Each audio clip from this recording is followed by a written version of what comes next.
All right, ladies and gentlemen, welcome back to the Pride Cup 2021, our annual tournament celebrating all things Pride. My name is SunPheonyx, and I'm joined by a new face, but one by now we're very familiar with at this stage in our PUGs-esque life. Welcome, Mr. TerranLord. Thank you. I'm really happy to be here. I'm really excited to see these games, and Pride Cup, Talent Cup, always fun events to cast. Absolutely fun events, and I think fun because the most fun thing for me is getting to see a whole bunch of new players come into the limelight. And of course we saw Neeks in the last match, in case you guys missed it. They really excelled for the Rainbow Renegades, and that was a really fun match to watch. You guys should go back and check it out, and you guys should also check out some of our other streamers that we have streaming the Pride Cup from their POVs, playing in their matches. I have so many tabs open. I really should be better prepared. Okay, we got Skarzz Gaming, Skarzz_Gaming. Of course, he joined us on cast for the last game, so you can go give him some love there on his stream. And then we've got twitch.tv/my name is Trizzle. So that's Trizzle, coach of TMC and DPS player, I think, for Team Gaming. You want to go see his perspective. And then we've got a cheeky old Grant Hines streaming his perspective as well, if you'd like to go and give him some love as well. And all of them are playing in the tournament currently, and I believe they're all live right now. So you guys can go and check them out if you want to see some other stuff, but make sure you leave our stream open on the side so that we can get your viewer count.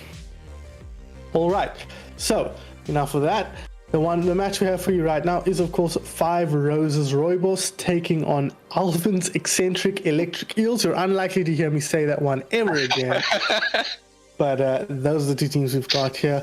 Let's take a look at their rosters, and then we can rap about that just a little bit. We'll start with 5 Roses Rooibos. Taking a look at them, it is Lucky's on the tank role, with Quagga filling in here for somebody, I believe. Lucky's, of course, from Re-Ace Legion. We got to see him for the first time a few months ago at this stage. And Quagga, of course, from Rage Quit Odyssey, aka Knoppy's main tank player for them. JRV26 as well. I believe he retired and then briefly unretired from Rage Quit Odyssey for a moment there, but a stellar hit scan, one of the standouts from Talent Cup 2029.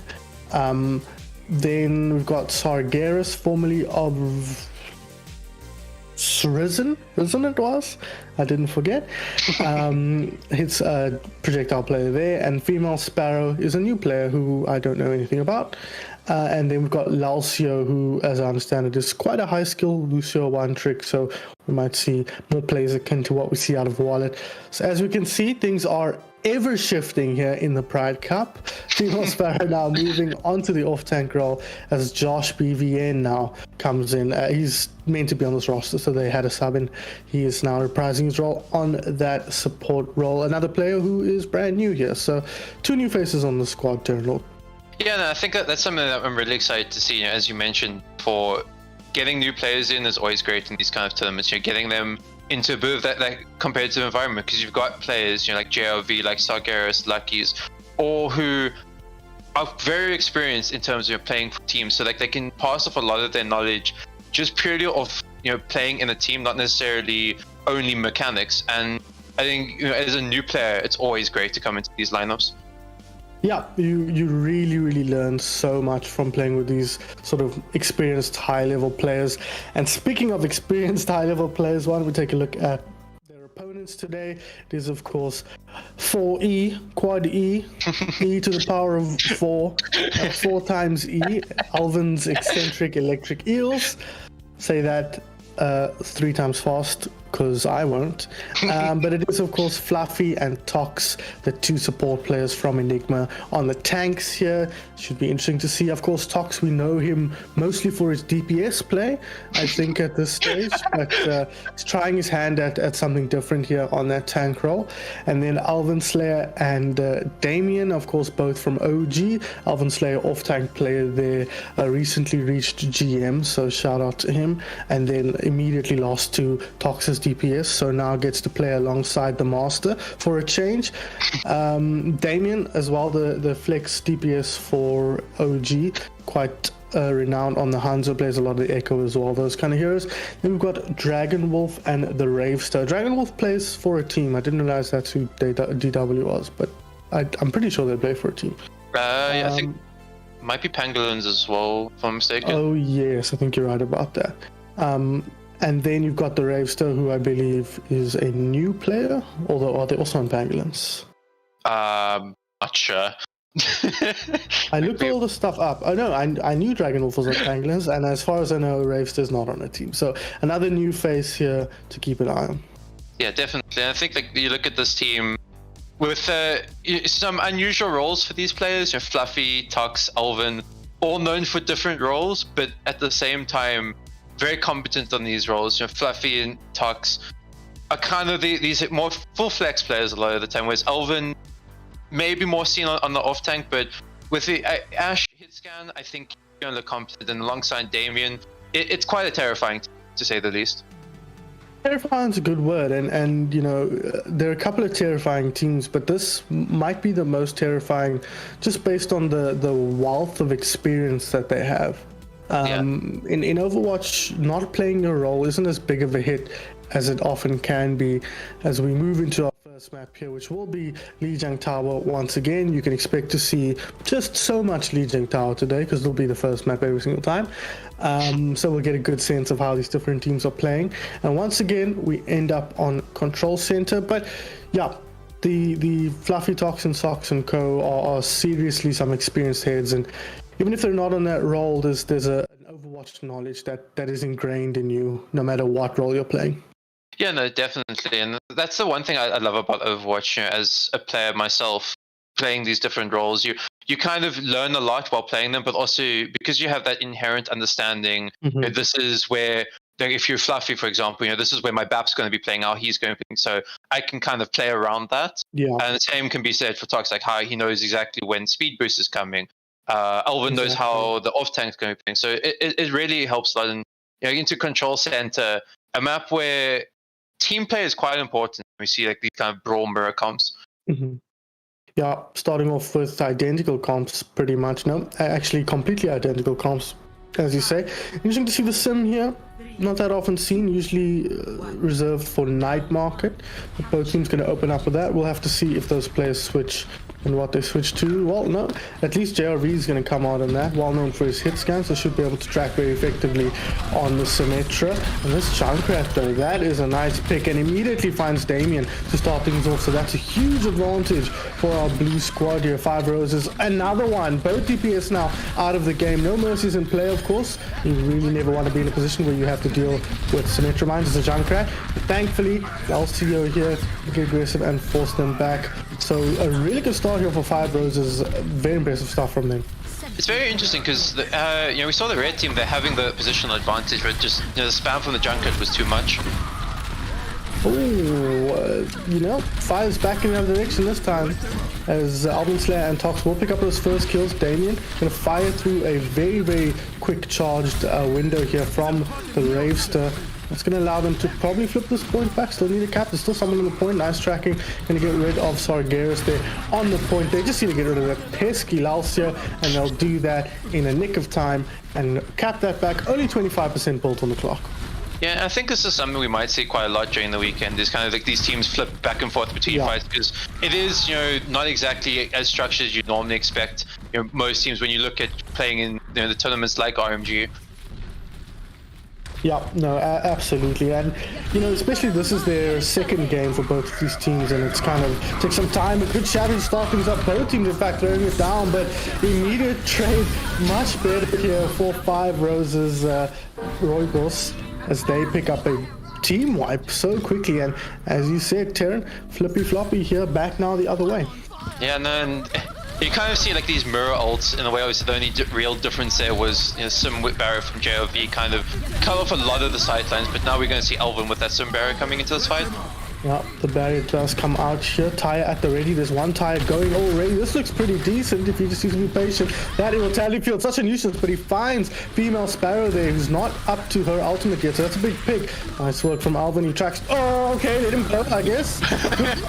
Sorry, don't want to take you down. Instead goes to Josh, and eventually he will track down Skarzz. So once again flips back. These two teams are really, punching each other back and forth.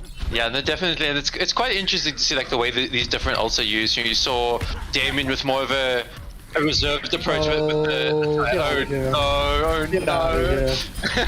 Lulcio doing Lulcio. I mean, he really, if you never really want to be 1v1ing a Lucio one trick, right? On Lucio.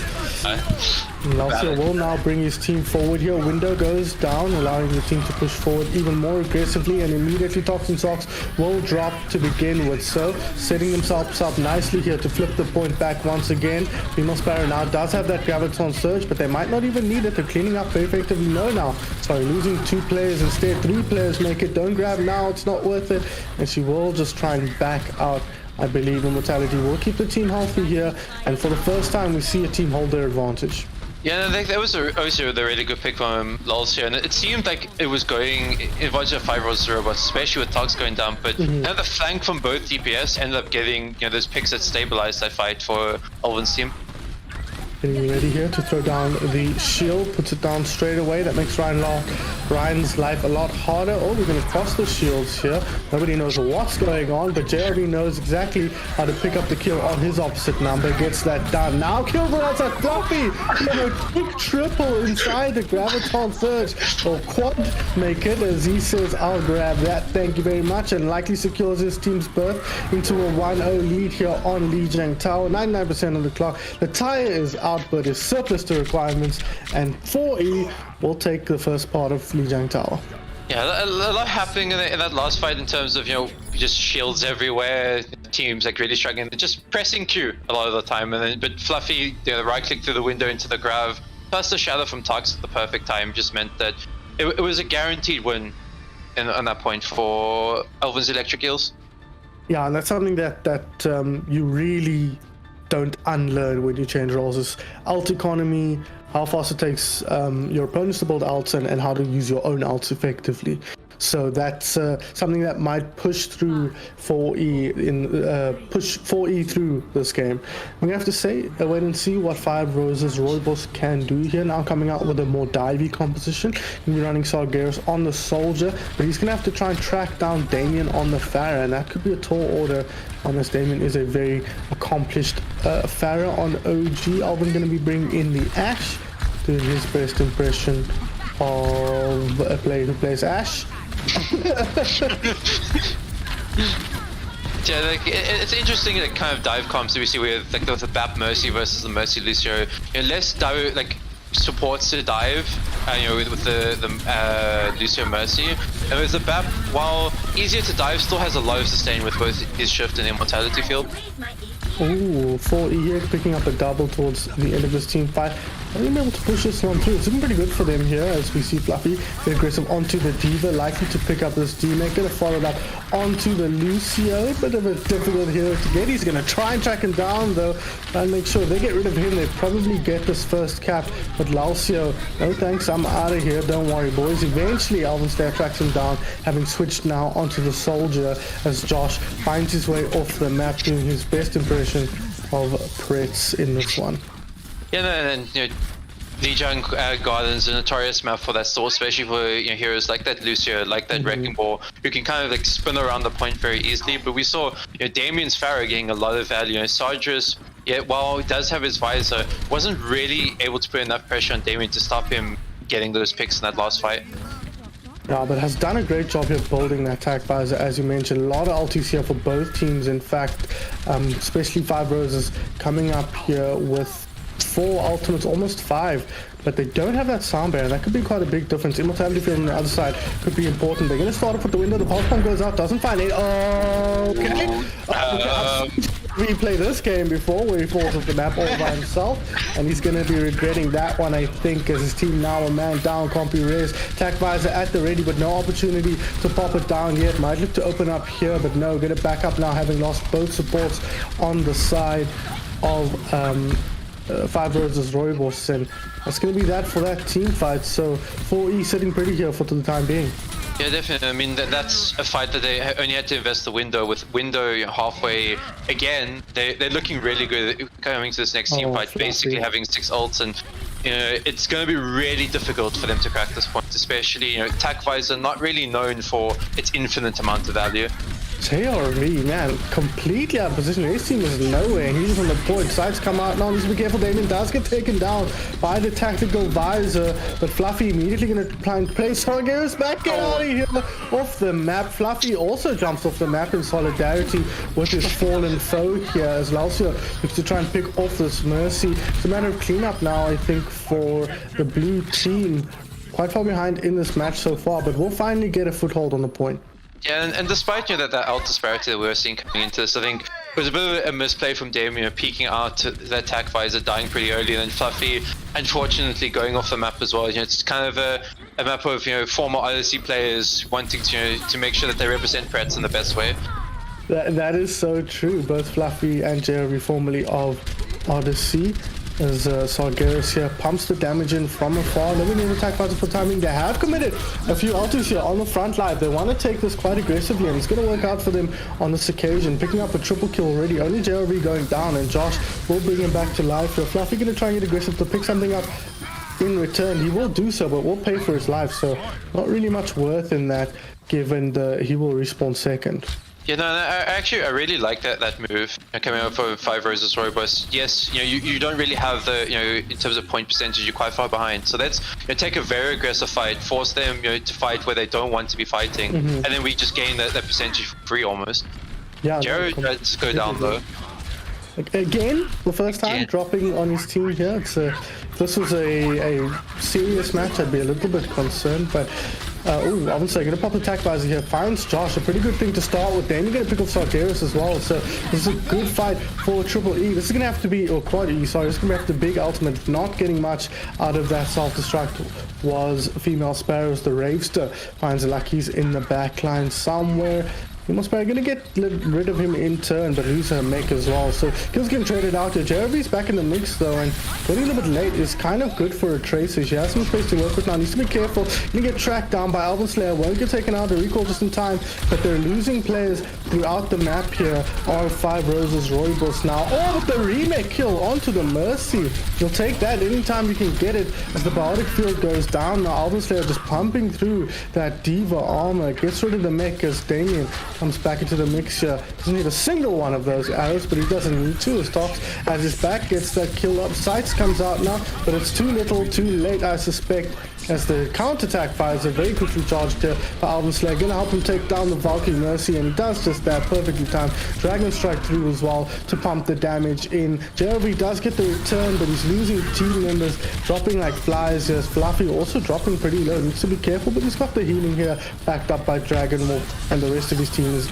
in the area to help force them through. But the stall is going on here. Very long fight, and they get the sound barrier now. This might be what they need, and a Doomfist in the mix as well. Oh, that punch looks like it went straight through him, but that's the fun part of playing on 200 ping. It's like flipping a coin. You never quite know what is going to happen here as JLB gets the pick onto Tocs. Rez will come out, and it looks pretty good now for 5 roses Rooibos. Sargeras gets the kill, tries to get one here onto Elven Slayer, won't get him.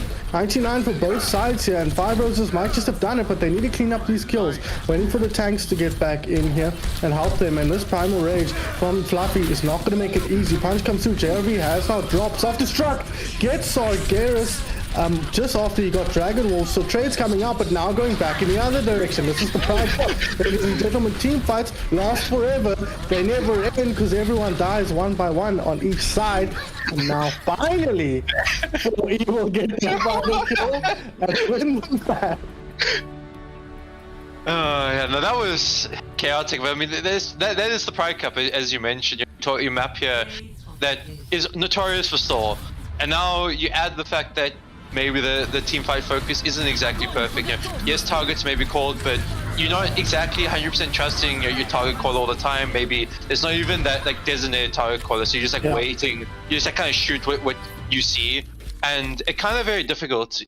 In a lot of these stall situations, heroes like Lucio, especially dealing with a Lucio one trick, it's never going to be easy.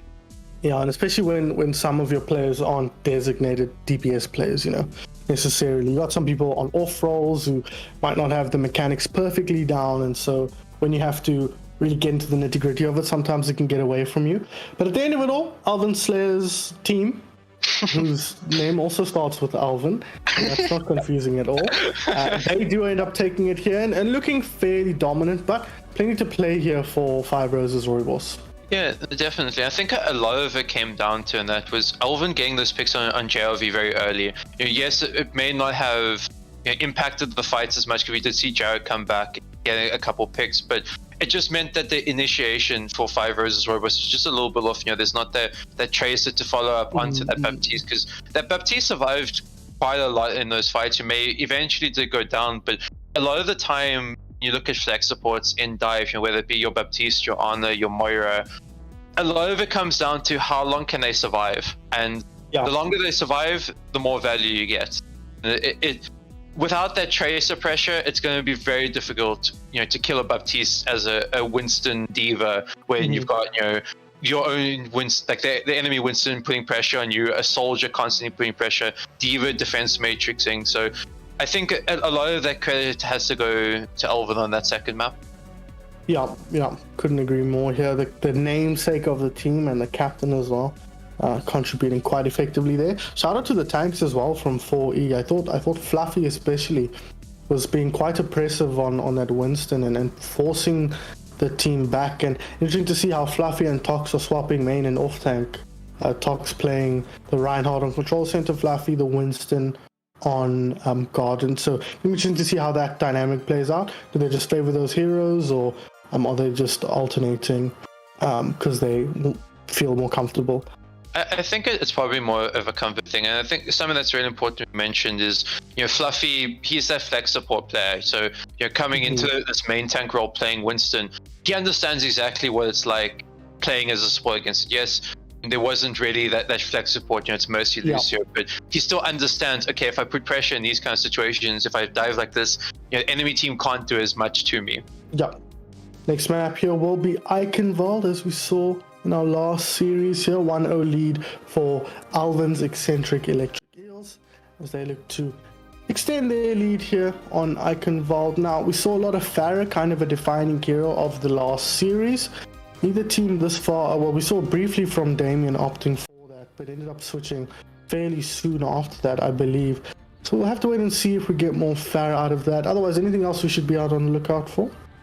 I think picks like we could potentially look out for something like a Roadhog, a Torbjorn, which in these like less organized team environments can get a lot of value. Normally in teams you've got your designated, okay, this person shoots at the Torb turret, and then you get to this point where a lot of players think, okay, this DPS is going to kill the Torb turret, I don't have to worry about it as me as the Echo, for example, versus the McCree.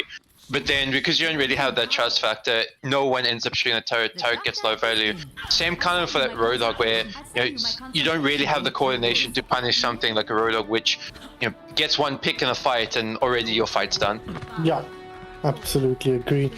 No, neither of those though showing their face here. Instead, we have a Widowmaker, fairly unpopular pick at the moment, but I think expecting the Farah might just try and get a pick out of the door here and go back and switch. Spots the Mercy out there just briefly, trying to find an angle. Gets one onto the Farah, gets two onto the Farah. That's the JRV we know and love. Elven Slayer out of the game. Just a moment though, Dragon Wolf will bring him back. So still having to burn that res, not ideal. Oh, needs to be careful. Elalcio though does drop to the resurrected Elven Slayers. So all to play for here, but with Lucky's going down, that might spell the end of this push for Five Roses Rooibos. Yeah, Elven gonna track down JRV as well, and now just look to clean up any escaping players. Try and get that Reaper, but won't be able to do so. So 4E will hold pretty firm here. Yeah, and the Widow pick OC is really nice, getting that pick onto the fire. It's gonna lose a lot of value in this first point. Not really many sightlines outside of shooting against that fire. Especially you're looking at a double shield setup. Not really a lot of room to work with, so we're going to see JLP switch onto that McCree.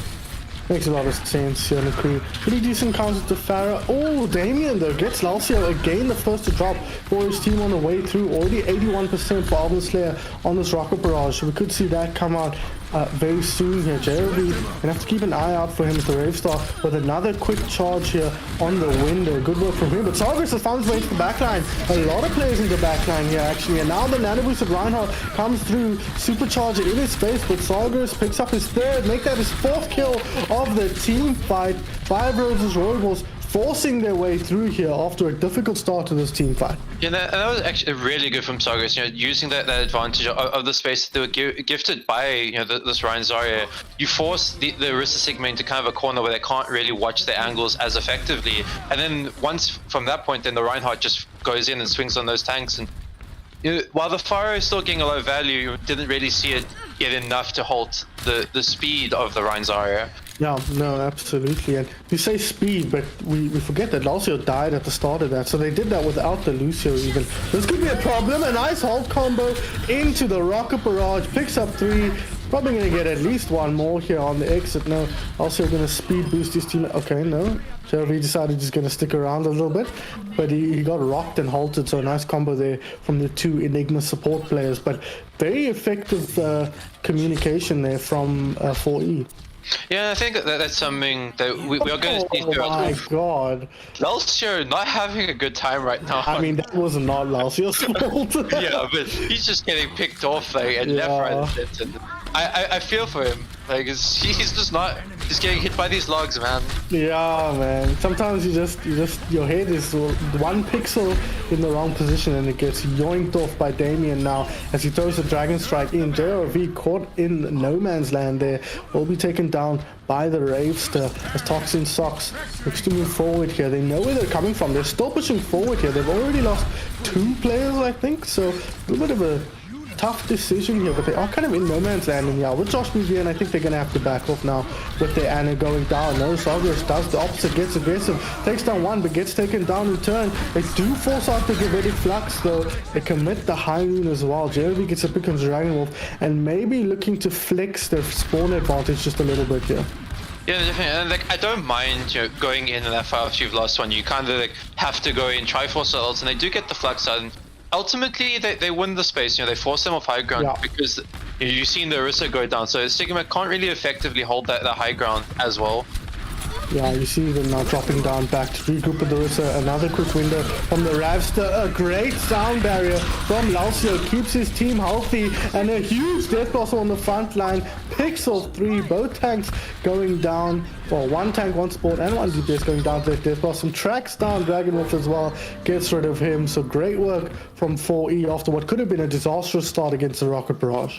Yeah, definitely. I mean, you're very worried as a Lucio using beat against the barrage because it's something which you can just die instantly before the barrage even goes off. But we did see at least Lucio getting that beat off meant that Sarge just had so much HP with that Death Blossom and got the picks. Strange commitment here from 4E. They'd already gotten the point and still chose to commit. So yeah, probably swapping. But we'll have to wait and see. What do you go here? Ryan Zarya? I'm guessing Ryan Diva. Yeah, I think the Ryan Zarya would be more when Tox plays on the Reinhardt. I think Fluffy is more of that Zarya proficient there, like his favorite off tank, whereas Tox's favorite off tank is Diva. So it's probably just a choice based off that. Quite a lot of flexibility here, but not flexible enough to dodge the High Noon. The Earth Shatter comes out as well in celebration. Nanabu, so a bit of an expensive team fight, but they're going to get a lot of momentum from this. They're going to have to scramble on the side of 4E to try and get back in here in time. Yeah, and with no ults online, it's going to be very difficult. And against a Graviton Surge, 1 pick on the Ana. Nice work, gets them stuck there in the left-hand side doorway. Get a couple of kills as well, and that should be that. They just need to clean up here, get rid of this Diva. Sound barrier goes down as well. Not needed right now, but not good. Just make sure not to lose any players. Kill this baby Diva. Players are coming in though. Now there's a Pharaoh in the sky. Do they have... Oh, sorry, that's a Junkrat. Looks kind of similar, so you can't blame me. As the Doomfist now comes in, taken down straight off the bat. So a great Lijiang Tower map for 4E, converted into a pretty poor defense with 2 minutes left on the clock. Yeah, I think that's the big issue with them taking that swap fight, as we call it, when they cap point, is they didn't really get a chance to have a proper second fight on third point.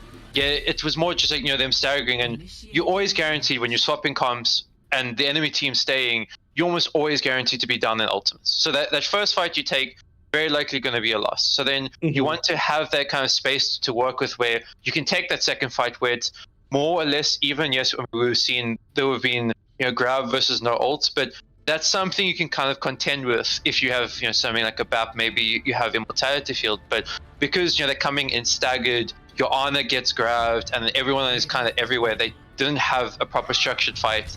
From there, we just saw, you know, Five Roses Rooibos really take their momentum forward. Yeah, no, very, very impressive stuff, and that was something that Five Roses were doing very well. It's just kind of controlling the tempo, getting aggressive when they had any kind of advantage, even if they were a player down. They picked their fights well and pushed through some team fights that we might have expected them to lose. Coming into this next, into their attack though now, area 4 East. We're opening up here with the Sim. Might switch that off pretty quickly, but we'll have to wait and see. Cayman will go onto the Hanzo again, and they'll just go with pretty much what they ended the last round with now. On the defense, more of the same from them. If it ain't broke, don't fix it. No, 100%. You know, that's the one thing I think some teams are in this kind of situation. You know, if it's working for you, don't try something that's, because ultimately it's not going to get you the same value a lot of the time. That's some teams could do with learning that lesson. Instantly trade out both Reinhardts here, so both teams now without that big rectangle to protect them. Not sure who that favors actually at this stage. I might more rather have a Diva here just to protect the squad, but I have to wait and see how it plays out. They do have that Symmetra, so the teleport can get the Ryan in pretty quickly, and they're going to use that to advantage, but both Ryans rejoining the fray here at pretty much the same time, and now they can get aggressive. Do they both trade their lives again? That would be hilarious, but the window comes out nice and early here. Once again, the Ravester making the difference for his squad by getting that ultimate up quick and allowing his team to force through the Five Roses Rooibos squad. Yeah, no, that's like the big difference I think we're seeing from these teams. Obviously, you got a difference in the DPS, a Symmetra Hanzo versus a McCree Reaper, but you know, Baptiste right now just gets so much value from that window. You know, you put it up middle of a team fight, and enemy team can't really do much about it. You know, you try and like go around the corner, but by that time, already invested resources just to survive. Yeah, and credit to the Ravester player we don't know much about, but so far performing very, very effectively here on both maps, in fact, Legion Tower and Icon Vault. Now, Five Roses Rooibos having to be a little bit careful here. Lalcia needs to be careful not to get picked off, but in fact, it's Damien who gets taken down as Lucky's drops over the top, finds that kill, drops, Fluffy, throws down the shadow and drops in turn. So, once again, Five Roses Rooibos see the opportunity and grab it with both hands. Yeah, and that's something that I've been really impressed with them is in terms of their ult usage. You know, it's something I thought going into this. We look at, you know, Elven's team as having like better ult usage because, you know, they're understanding, but overall it's actually kind of in the advantage of Five Roses Rooibos. But unfortunately, Lalcia does drop. Yeah, just after getting killed by Damien, so looks a bit suspicious, but I imagine he got killed because he disconnected. So yeah, a little bit unfortunate for them. I wasn't paying attention to what his ult charge was. So I'm not sure if he lost any, because I don't think he'd used sound barrier this game yet. No, I can imagine he'd somewhere, you know, upwards of 70%, just somewhere similar to Dragon Wolf. So it hurts a lot, you know, losing that beat, especially, you know, beat not the fastest charging ult in the game. I think passively, in terms of passive generation, one of the slowest. So yes. it's very difficult to get in, especially when, you know, your main kind of ult charge is through healing, but you're going to be speed boosting the team most of the time. So it's kind of difficult to get that beat up, and why we see the Zarya on the other side has Grav way before the beat. Yeah, that is very true. Of course, losing the Ryans at the beginning as well makes a big difference for the Zarya, because she can just pump damage in left click, right click, and build that ulti nice and quickly when there's no shield in the way. Both off tanks though working towards the ulti, and of course Tocs has the option, or the opportunity rather, to eat female sparrows. Graviton Surge, so she's going to have to be careful of that. But they're coming up to the Death Blossom here on Five Roses Rooibos. They're coming up to they've got that Deadeye, of course, and they've got the Earth Shadow. We saw Fluffy throw his down earlier, so it's a pretty big advantage for them.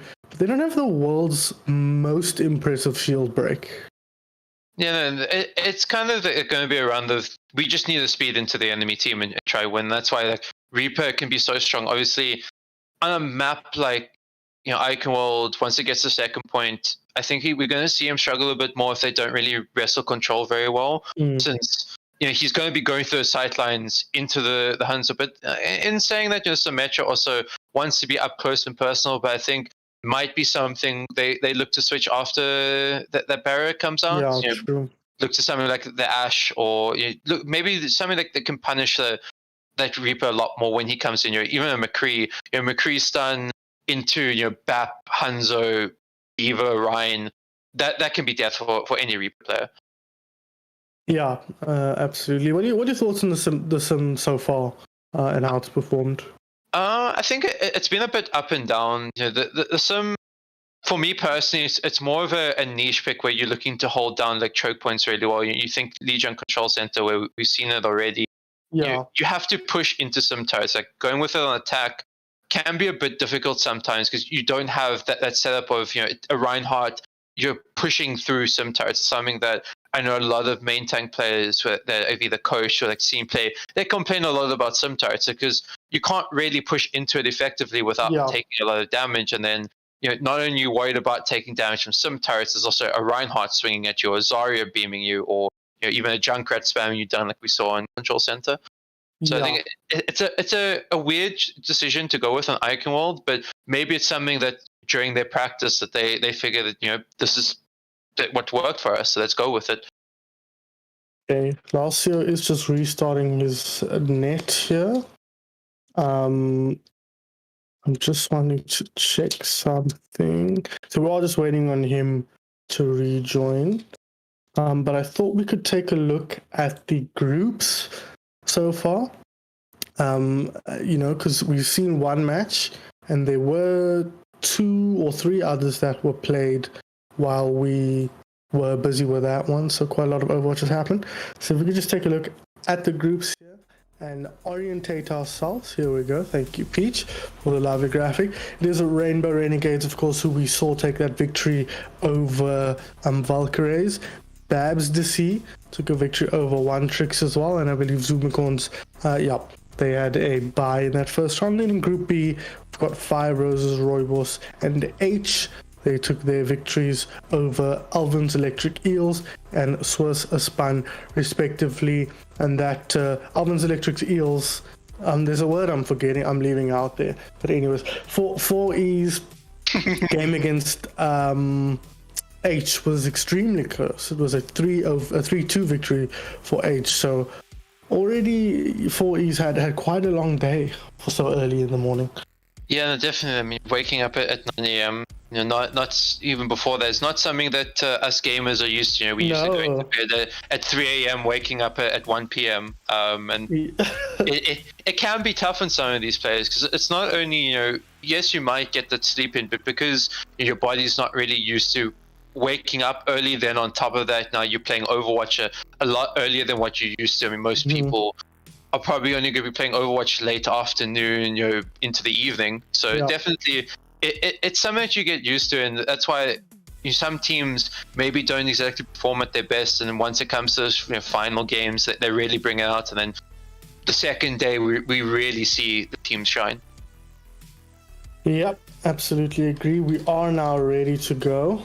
Lacio is back in the mix here, has rejoined, so we will get underway in just a second here. But so far, pretty compelling matchup, and Elven. Iconvault has really favored Five Roses Rooibos so far. They've found a tempo that works for them. We're going to have to see if they can keep that tempo going now. They've lost Lacio's ultimate, as we mentioned, or the ultimate charge at least. It's going to be tough. The TP onto the high ground. Very intelligent play here from Elven's Eccentric Eels. You have to wait and see how they respond. Graviton Surge goes down, but Lacio, he gets the combo kill there. Takes down before the Surge can come out. No, sorry, opposite teams. I'm still reorientating myself with the game here, because that break really frazzled my addled old brain, but it is going to be Five Roses Rooibos, and that's a very important teamfight victory, I think. Yeah, definitely. I mean, it gets a lot of stabilization after you lose Lacio. The nice thing, though, at least, is we don't really see any ults coming out of the 4Es, so they come into the side with the ult advantage, but high noon on the high ground, very difficult to deal with. I popped a little bit early there, gonna throw that out. This is gonna land. Oh, he finds Josh BVN, not even sure where he was, but he gets him down. They get the remake kill onto Sargeras as well, so Tocs gonna be happy with that one, of course. Mr. Clip Farmer here, Tocs. Really looking for any advantage to show up on camera. Yeah, definitely, and I'm excited to see how many remake kills do occur over the course, because it's bound to happen. Everyone goes for them. You play Diva, you get demeked. Remaking? Don't do that in the middle of a team fight. You walk into the enemy team and try to get a kill. Yeah, exactly. Oh, Shadow comes down, doesn't seem to find anything. Once again, the Rage to pop his ulti, but it's the Death Blossom pumping the damage in there. Skarzz will pay with his life, but he forced him back and gave Lucky the space to put the damage down. Lalsia says, get back in there. We've got a fight to win. But unfortunately, Damien was the last of the men standing there. Yeah, and that fight, I think, economy looking really good so far. We've still got your Shadow, your Nano, High Noon potentially be coming to the fight versus absolutely nothing. And trying to win an uneven fight on second point alcohol is going to be very tough.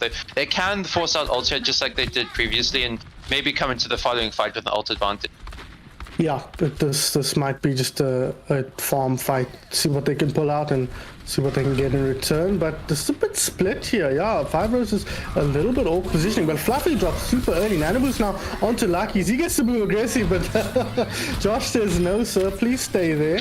My team doesn't need you right now. And it's not going to help his team win the fight, though. They're losing too many players, and that was a unfortunate positioning for 5 Rose's Rooibos, but a quick relocation from Lucky's really paid off for them. Yeah, man, very, very good fight from only the Nano coming out. Yeah, they still have the ult advantage, so we're looking at core ease. Only really looking at an ult advantage fight, maybe in overtime, and they're already switching their comp, so definitely no advantage coming up in the fight after this, and this maybe they get the picks necessary. Oh, this is tough here for 4E for sure. Only a minute and a half left on the clock, or just under a minute and a half now. High Noon comes out from JRV. Immediately Fluffy drops again, the first to drop for his team, and now, yeah, you're just gonna have to back out here. And they didn't really get anything out of that team fight, but they're almost now at 3 ultis. So this last one might be what they need to force their way through. Yeah, and you hope that, but the big issue, you've got a grab against a dive comp. Yes, you're not really expecting to get 6 members in that Graviton Surge, but just that one, like even something like a Winston who doesn't have Primal Rage, that's your main tank gone out of the fight. They do have the high ground control with this Ashe and Hanzo, so looking a lot better so far in this fight. And they're going to start off with that Dragon Strike now into the backline. Tocs gets demixed quickly, but throws it out, blocked out. He does find the Graviton Surge. Not going to be able to come out now as Female Sparrow goes down. So Garros trades it out, gets Tocs before the remake. And with Fluffy going down, 5 Roses Rooibos may have done exactly what they need to hold on to this point. Only 15 seconds left on the clock here, Terran. It's going to have to be a scramble. Yeah, they're going to have to rush to the point. Again, this Winston diving into a Reaper is going to be rough. Damien already going low, going to be tough. Fluffy might be able to touch, but against the Reaper, I don't know. Okay, our Fluffy is on point. He's got the Nano Boost, but the High Noon immediately gets rid of the Ravester, so no Nano Boost coming out of the opposite side. Oh, actually, it was already down, obviously. Anyways, Graviton Surge finally comes out, dodges the D-Matrix, and is going to get the Diva D-Mech. Primal Rage Monkey, he's just Josh trying to land on the platform there, but pushed a little bit too far. So Fluffy does manage to equalize now. Picks up Lucky's as well, so this might be the scramble fight that they needed. Garros, the only one left, goes into the backline to take down one. Say goodbye to Bob as well as he gets pooped off by Lalcio. But this fight is still pretty even, and now with Elven Slayer back in on this Ashe, he's finding the angles and finding the picks. So it seems like at the death here, 4E have done enough at least to give themselves a little bit more of a battle. But the one thing is that they do have the recon test here, and this time this is a really good recon test. Yeah, a lot of space to work with here. Not quite the scramble that 4E had on their own defense. Fluffy, he's tracked down what he's looking for, though. He's got onto someone there. JLV, though, he's got space. He's got 2 picks already. Assists with a third with the flashbang. And looks like I might have spoken too soon. He has 5 Roses. Seem to have equalized things. A nice shadow, but the Pulse Bomb prevents the follow-up very effectively. Great work from Damien, but the team is there, and Elven Slayer will go down. It's Damien now, the last man standing for 4E. Somebody else needs to get back in the mix here. Just barely gets the touchdown. Tocs off the map. Get out of here. We've got a game to win, and 5 Roses Rooibos will do exactly that. Yeah, no, that was like really, really good ult economy. Like, if I'm 5 Roses Rooibos, I'm really happy with how that went. Yeah, that wasn't us just winning maybe off mechanics. That's off really good team play. You saw them rotating those ults constantly. They always had ults online on that second point. There was nothing really that 4E had where, yes, they had the scramble fight that they won, but after that, they didn't really have much in the tank coming into that recontest fight. No, not at all. And just looking at that play there, Tox obviously gets aggro onto the Deadeye, but the sleep coming out from, I think it was the Ravester. No, it wasn't the Ravester. Hey, they're on the same team. Guys, it's hard when you don't know the teams. Like, it really is hard. But the sleep coming out from the Ana, they made it, the Diva was neutralized, and JRV could just keep walking and find that big triple kill with the Deadeye. That really secured them that third point. Didn't end up mattering, but it's good to see that the players are all mixing together quite well. And credit to JRV, struggled a bit on Lee Jank Gardens especially, but he's picked it up here on Eichenwald. Yeah, definitely. That's something we're seeing throughout is the battle between the DPS. And a lot of these DPS coming out with important picks like during these team fights as well that just help the teams win these fights. In Sagas, on the Reaper, you're not necessarily here. You think, oh, he's going to get these random picks. He's more just like me walk at a Reinhardt and kill him. But he's been getting a lot of picks in that backline. We saw the first fight that they won the first point. He had a big part to play in that. Absolutely. Shout out to Luckies as well. Really making a big difference for his team there. I gave credit to Fluffy in the previous map on the Winston. This time, struggling a lot more. I think Five Roses Rooibos really did a good job of shutting Fluffy down when he tried to get aggressive. And Luckies was also not afraid to get aggressive in his own right and work with his team to barrel on through and get their picks. And that was really the difference, as I think you're alluding to, Terran, is that Five Roses Rooibos identified the strength of their composition and leveraged it very, very effectively. Yeah, definitely. It's really important because it's not easy to do. Maybe they've had one or two practices beforehand. Yeah. And even then, a lot of that's just kind of figuring out your synergies, figure out, but maybe we can run this and try it in the games, and then all of a sudden that just goes out the window. Then you have to go, to plan B, and I think that's kind of where Elven's Eccentric, Electric, Eels are right now. They had a plan in mind with the Symmetra, with this double shield comp on defense, and neither really seemed to work out. Yeah, and looking at the makeup of this team, there's no inbuilt synergy here. Not even one of these players has been on a team with any of the other players, as far as I can tell. So that is really all built up over the course of this tournament so far, and any practice they put in before, as you mentioned. And you look at the other side, 2 Enigma players, 2 OG players. That's the team where you'd expect that inbuilt synergy to show itself. But so far, Five Roses Rooibos have been getting the better of that, especially on Eichenwald. Definitely. I think it's a really good point. We look at Fluffy and Tux, who've been playing together for years now. It's not just this year. They've been on 2CP before Enigma. They've been best friends for a long time. So inherent synergy in that just outside of a team. So maybe it's less so because they genuinely play the supports, but there's still an understanding of how the other wants to play. Absolutely. Our next map, as you can see, is going to be Route 66. The series tied now at 1 apiece, so everything to play for here, and we will get to see our next map, which is Volskaya as well. But looking at the compositions here, looks like they're going to try and match them. They saw what worked for Five Roses Rooibos, and now 4E are going to try and do the same in turn. Yeah, and I don't mind the choice. I think trying to go for that mirror, especially on Route 66. Well, there are some comps that can be better. It's not like Eichenwald where there's that big high ground on second point. You can kind of contend with that a bit easier, but we are going to see, Five Roses Rooibos starting with the Swarm camp. Just notice how long the strain must be, given how many carriages there are, because if you look on the bridge, there's so many more. But anyways, that's kind of by the by. Here, Skarzz gets the first pick. Tox going to return. No, Damien finds one in turn as Jeremy gets aggressive on the Reaper. He finds one, finds 2. And that is going to spell the end of that team fight. So an aggressive hold here from Five Roses Rooibos is going to pay dividends for them. Yeah, and I think it's always a hold that you're looking to do if you're playing these kind of Reinhardt comps, because it allows you, the extra bit of fight. Yes, they do have to give up a bit of space here with their Zarya going down, but they should be able to at least take the fight come the next corner.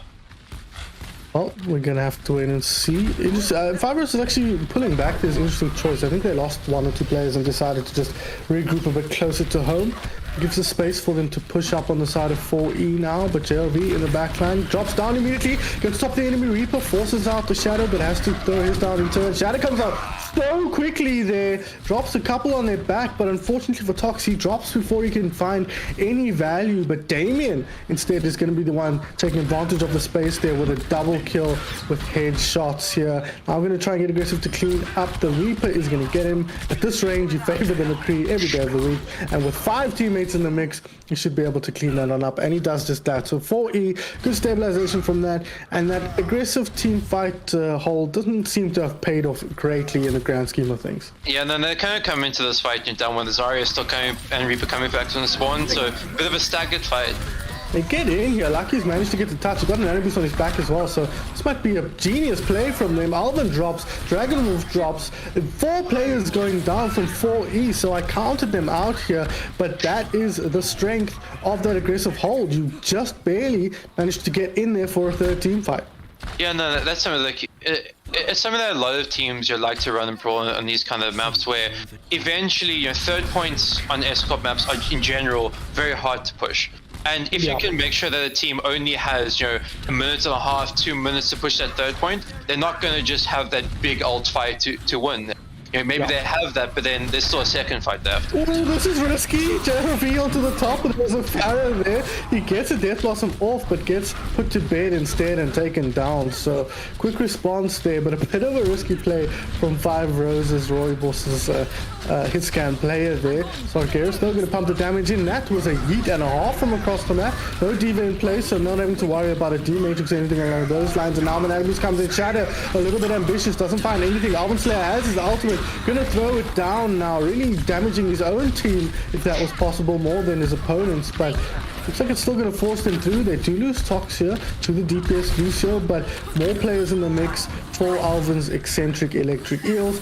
That's gonna allow them to force their way through and finally pick up the cap on this first point with the cleanup on JLV. Yeah, and that's, I think overall, if you're 5 Roses Rooibos, you're still pretty happy with this. Only 3 minutes now to defend second point. You forced out a lot of ults. Targets going down is going to be a bit rough. Not really going to get that clean recon test straight away. But there is that Grav Dragons now versus no defensive ult on the side of 4E. So you're expecting that this Grav Dragons should win them the fight. Yeah, no, absolutely you are. If they can get it off, but we'll have to wait and see. It's quite a bunch squad on the side of 4E, so yeah, I agree. As you say, it should be a pretty easy team fight to win, but it really does come to what Female Spur is able to do with actually landing this Graviton Surge. And a boost as well, so if they don't want to commit, oh, that's a great start. They find Damien over the top. He was looking for a cheeky rocket barrage from an off angle, but he gets found out and taken down, and now Dragon Wolf isolated as well. That gives Lucky the room to get aggressive here. He doesn't get that pick off, instead gets dropped, and all of a sudden it's turned on its head here. 4 players going down. JRV has to be the man here with the plan. Sargeras as well, and Lalcio still alive, but that seemed like a sure team fight victory. You take out the pharmacy, but the core of 4E just too strong. Yeah, no. You kind of saw like the Reaper in the backline, Elven, they're distracting quite a lot, while the rest of the team looked to walk forward into 4E, and they just kind of got picked off one by one. But we're looking at that kind of team fight and not looking as good this time. Oh, but here comes the Grab Dragon combo now. Ryan swinging in there, but they've traded 2 for 2. A good charge, trades it out, but Alvin comes in with the Death Blossom. So much damage going down here as they committed the Rocket Barrage, and at the end of it all, 4 players still alive from the side of 4E. Yeah, these have just been some weird team fights that we saw. Something that on Icon World, 5 Roses Rooibos were a lot better at kind of team coordination. They're a bit falling apart, I think, a lot of the time when they are coming for these recontests.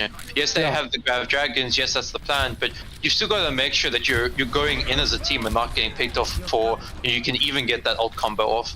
Yeah, very, very critical here. And all the time they lost in the first point has been recruit now for 4E. He shot 5 times, he got Dragon Wolf, and that's basically the best pick you could hope for. Lucky's dropping low and taken down, and the counter grab comes through there. The 2 Enigma supports flexing their muscles on tank here. Yeah, and there, just Nano Reinhardt swinging into a grab, what can you? You don't have a beat to counteract that. Yeah. as an enemy Reinhardt, can't really do much because you're also scared of that shatter coming out from Tox. I think he was nano boosted as well, Lucky's to boost. Oh, Tox goes for the shatter. Doesn't quite manage to hit anything. Dropping low now, taken down. 2 players of 4E, make that 3.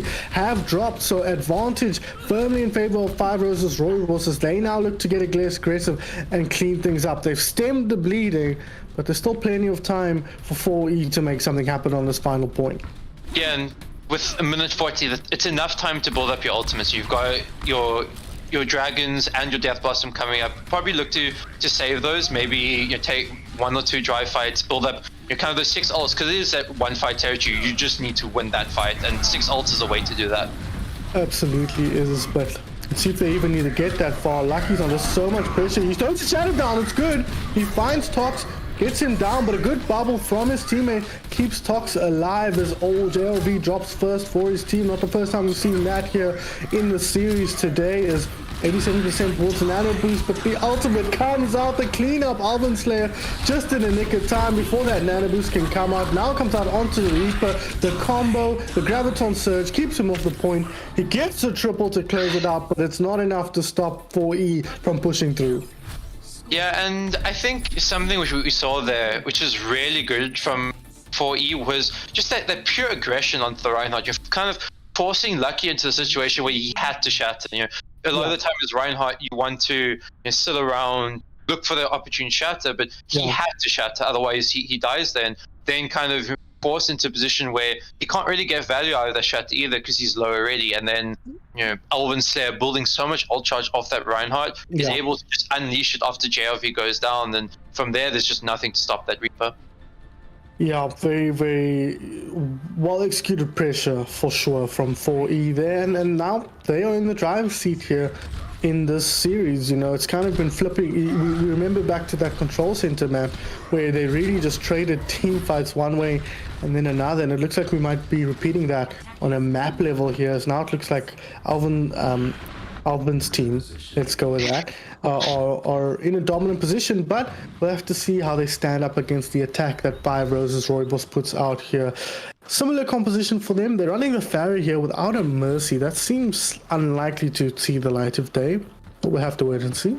Yeah, I think you can sometimes get away with it, but against 4E, with both Elven and Damien both kind of capable and taking down that Farrier, I think you will need that Mercy with it. So we're going to see the double sniper, which is going to struggle a little bit, in terms of like the brawl mirror. You got more of like this feast or famine DPS. You're looking for the picks. Obviously, Hanzo has a bit more damage. There's something you look at more like a Genji. But we are going to see the Reaper from Saga. So a bit of mirroring here, just slight difference in the Hanzo versus Widow. Yeah, exactly. I'd rather have the Hanzo, but not if JLV is going to do that and just pick him off there at a moment's notice. No Mercy in play here, so that kill is permanent, or as permanent as kills can be in Overwatch. And now 5 Roses Rooibos getting aggressive here. Sargeras picks up a double on the front line of 4E, and that's going to allow them to force their way through. 4E not opting for that aggressive defense, and now in a bit of a difficult position to defend this first point. Yeah, now like even if they get the recontest here, look at this war. If they lose this fight, this is first point gone. Yeah. Versus when you looked at 5 Roses Rooibos losing 3 fights essentially, and they still got that recontest. Yeah, absolutely. Oh, this Reaper's in a bit of a tough spot here. Has to shadow out, move towards his team, but they have lost Lucky's on the front line now. This could be tough for 4E to lose, for 5 Roses Rooibos to win, unless JLV does that. What was that? I wish we could have seen that, Peach. How dare you? Eventually he gets taken down by a headshot from Elven Slayer, but not nearly as impressive when you have 2 literal shotguns. But now they're pushing forward. They just need to clean up these last 2 players, but JLV's heroics not quite enough to force 4E through. But as I say that, they're coming back now. The Graviton Surge forced out here onto Lucky's as Dragonwolf gets aggressive here, trading up against Lalcio, but Lucky is still alive in the mix. Jeremy's back here. Scrambling from spawn is 4E, so they might just have bought enough time to get the team back in the mix here. Not much of an angle for JRV here, trying to find some spots for damage. He has spotted out the Reaper, but won't even take the shot on that occasion. Does get so now, and now Female player coming in with the Graviton Surge. Shadow at the ready, sound boost, sound barrier rather, at the ready as well. There's the grab. Lucky can now swing into it. I think he's healing up, dropping low, but it's not enough to take him down, and 4E will succumb here to the immense aggression of 5 Roses Rooibos. Yeah, and big credit to JLV here. I mean, something we know him for, the Widowmaker. He's constantly getting it fixed. It's something you can say that, you know, Widow, not always the best DPS, as we mentioned, getting the kind of feast or famine, but so far it's been feast for JLV. And Elven Slayer wants to do some feasting of his own here. He's decided he's going to match JRV. We don't know Elven Slayer for his Widowmaker, but hey, I've never watched him play comp, so who knows what he's doing there. Of course, Mr. G and off tank knows how to play the game. He's taking the trade here. That was pretty close. Who's going to get... It must be JRV, otherwise he'd feel pretty bad about that. Damien though does trade out the main tank, but JRV finds another one there, gets rid of Damien in turn. So one man up here for 5 Roses Rooibos, but they are missing a main tank, so Tox might be tough to kill. But as I say that, they just get aggressive onto him. So Garrus here with the Reaper, making this Reinhardt's life hell as he charges in. He does get taken down eventually, and Lucky's back in the fray, so this is a pretty good position for 5 Roses Rooibos. Sargeras will drop, but JRV once again gets the better of Elven Slayer. 2-0 in that sniper duel. Fluffy though does end up tracking him down. I think Fluffy's still in the backline here, a little bit isolated from his squad, likely to fall before his team can get to... Yes, he does fall. Okay, so this is looking pretty good. But Tox is having to come in here. This is a super split up fight now with that stagger onto Fluffy. Tox feels like he has to do something, but he also knows he doesn't have his Zarya to back him up here. As JRV now looks to get a flanking angle. Can he get the shots off? Like, one, he gets Elven Slayer, executes him in the back of the head. Not even a hope in hell of Elven firing back at that one. And JRV will take the 3-0 lead in that little duel. Yeah, no, we're going to see Elven switch off. I think after that third death, you're kind of thinking, I can't do much against this. So rather than pick up the Tracer where you can kind of harass the Wither. And, you know, third point is going to be a bit harder for JLV to get that value, especially if we start to see, you know, 5 Roses Rooibos take positional advantage. Well, speaking of positional advantage, Elven Slayer gets a positional advantage by returning the execution there onto JRV's Widowmaker as Fluffy gets aggressive here, and Anavis to Tox up aggressive, looks to take down Lucky's. He does get that kill, or at least assists to it, alongside his off tank, now reunited unlike the previous team fight, and now forcing them back into spawn. 5 Roses Rooibos will have to regroup here. They've got quite a few ults to work with coming to this next team fight. Yeah, I think, you know, it's a good stabilization, good fight. You can look to see them, if they win this fight, it's another 30 to 40 seconds off the clock. But JLV getting a pick onto Elven to start off. Yeah, very nice work on him. He's now switched to counter, going into the McCree now. Nice work from Damien. He gets the flashbang kill there onto JRV after the first couple of shots. Dragon Wolf has the sound barrier up here, but they're not going to need it. They're just going to force... There's a McCree there on the left. Okay, that's a friendly McCree. It's just going to force them back now and allow them to regroup. Yeah, and a very ultra-economy fight there, you know, Heine coming out the other bit. JLV, the trades go back and forth between these two. Yeah, but JLV, when he's on the McCree, he gets the kill on the Tracer, picks up a quick triple with the Deadeye, and that's going to make it easy for the blue team to push on forward. Yeah, I mean, we're really seeing like this battle go back and forth. Yes, they've changed heroes, you know, a couple times now, but you know, picks here and there, it's making big differences for both teams. But since JRV's been on the McCree, he's had the better of Alvin's Tracer here. Graviton Surge comes up, only catches one on the high ground. JRV now in prime position to get a couple of picks on the flanking angle here as Lucky's gets aggressive, backed up by the sound barrier. This is all 5 Roses Rooibos in this team fight. Lucky's picks up his second. They're forcing them back. The Ana on the right-hand side, they're going to get just banged down by Lucio there, tracked down and aggressed upon as Elven Slayer, the last man standing for his squad. The shadow comes out now, but there's a Death Blossom in play here. Hop on top of the point and spin to win. Don't even need to use it in celebration instead, and 5 Roses with a 15-second advantage. Yeah, and I think it's not really that big of an advantage in 15 seconds. It's kind of like half a team fight, so you're looking at very even from both teams. But JRV really proving crucial on that Widowmaker, on that McCree, getting so many picks throughout the entirety of the second and third point, even the first point as well. Making sure that even though the fights didn't really go in favor of 5 versus Rooibos, they always had a shout in them, because here's Jared just getting 2 picks out of nowhere. Yeah, picking off the Hanzo, the Ana, making it very difficult for E to really go aggressive. If you lack that Ana as the Reinhardt, you really lack that healing to kind of put the pressure on the enemy Reinhardt. Yeah. You must wonder if it's worth just changing the composition to make it harder for JRV to get value, sticking one of the tanks on the Diva or going for the more value composition. But, I mean, ultimately, results-wise, it's pretty even for both teams. And obviously, that 15-second advantage, as you mentioned, can make a huge difference on this point, because if either team had 15 seconds longer, they might have held an extra team fight here on the first point the previous time around. So, can be quite a difference maker. Yeah, definitely. And I think it's 15 seconds. It gives you that little bit of gap to maybe you lose that first fight, and you can still have that time to regroup. Not really rush into it. Take a bit of a staggered fight with it. So you're going to look, for E here, want to be taking the best fight they possibly can.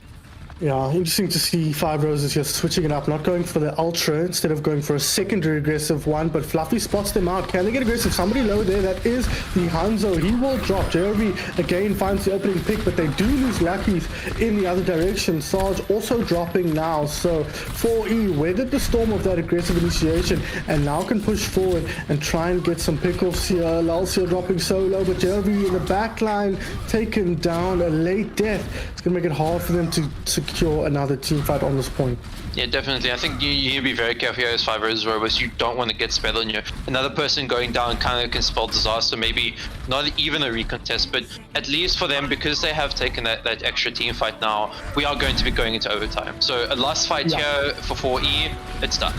Has to be perfect now for 4E, as you say. Tocs going to be getting aggressive here onto his opposing lineup, but they've lost Damien already. But they've got Elven here in the backline onto the main man with a plan here. There's the trade now going in the other direction. Elven's getting the better in that time, but he's losing teammates throughout the map here. Tocs has gone down, so no main tank could be a problem for them, as there's an opposing Reinhardt with a nano boost. A double kill from Luckies here as they turn onto Fluffy. Sarge will get rid of that pesky Zarya. Damien gets his head smacked off by Luckies, and that will be a first point hold from 5 Roses Rooibos. Yeah, 2 fights in a row we saw that Damien getting picked off early. The first fight, 4E were able to kind of weather that storm, but second fight, with that nano Reinhardt, Tocs going very low. Yes, they had 2 picks following up, so they were up in the fight, but Tocs not really being able to do anything. You're an anti-Reinhardt against a nano Reinhardt. You kind of don't have a choice but to try and swing, because otherwise you're just dead. And having that Reinhardt buffer, being able to push forward, meant that the Zarya just got so much, infinitely more value. Yeah, absolutely. It'd have to be quite an alarming main tank difference to lose a duel when you're nanoed against an anti-Reinhardt opponent. But Lucky's very much up to the task, and looking at what we're seeing here for 4E here on their defense, they're gonna opt for the Bastion, it looks like, Terran. Yeah, and Bastion, it's a bit of a weird choice. I understand what they're doing here. You've only got a minute 15, so it takes a bit of time to set up effectively and deal with the Bastion. Maybe we look at 5 versus Rooibos coming us one, seeing the Bastion switching comp, then that 15-second buffer that they had goes out the window, and it definitely can work. Bastion is notoriously good against teams that struggle with their coordination, so we're going to have to see if 5 versus Rooibos can execute this well. We are indeed, but what it does do is not as susceptible to the Widowmaker, and your whole team's kind of bunched up behind shields, so Jeremy might struggle to get value. In fact, he sees the Sigma shield and immediately decides against continuing on this course. We'll now switch onto the Pharaoh. Okay, gonna go for this naked Pharaoh that they teased earlier on. And it makes a lot of sense here. Can kind of hope to boop the Rhine forward and expose the backline. He goes for it. He doesn't get it off, of course, with that stalwart or whatever it's called. It prevents the Rhine from getting booped too aggressively by the Pharaoh. But the damage as well is not anything to scoff at. And Tocs will fall to start things off here. Wolf does have the res available, but I'm not sure where Tox actually died or if he's able to get raised here. As Fluffy now drops, so no tanks left here to protect Elven Slayer. He's going to have to go alone here, at least from the front line. Drops him to the point now, trying to get that defense. Lucky swings on in, and with no protection, Elven is easy pickings. They track down the Mercy, get him, and 5 versus Rooibos are sitting pretty in this team fight. Tox is black, Fluffy's back, but neither of them, they're missing the Mercy here. When Anabus comes out, he can fight straight through the dragon. He gets charged down, but still looking pretty healthy. The Shadow comes out to secure the kill onto Fluffies, and that's gonna help them secure this the second map win here on Route 66. 5 versus Rooibos take a one map lead here in this best of 5. Yeah, and I think big credit has got to go to both Lulcio and JRV there for those boops. I mean, we saw initially Tox getting booped off, Damien getting booped as well. Yes, Damien didn't go down, but he's out of position to really help with the team fight. Then Fluffy gets slept up, JRV boops him straight onto point. And as a Reinhardt, you're in front of an entire team, you're going down, no matter what happens. Yeah. And from there, you've lost your Reinhardt, your Sigma. As you mentioned, naked Bastion, what's he going to do? And the Bastion even gets booped as well, like as he's setting up. So Lucky's just free reign to swing at them. So Bastion comp not really working out there. Yeah, and these kind of comps make a lot of sense in this kind of PUGs style environment where, as you mentioned at the beginning of that attack, it takes a bit of time to get set up to beat a Bastion, right? And same with the Widowmaker. If you don't have your wits about you as a unit, and a Widowmaker is of the quality of JRV's, he's going to be able to find picks on you because your positioning is not crisp.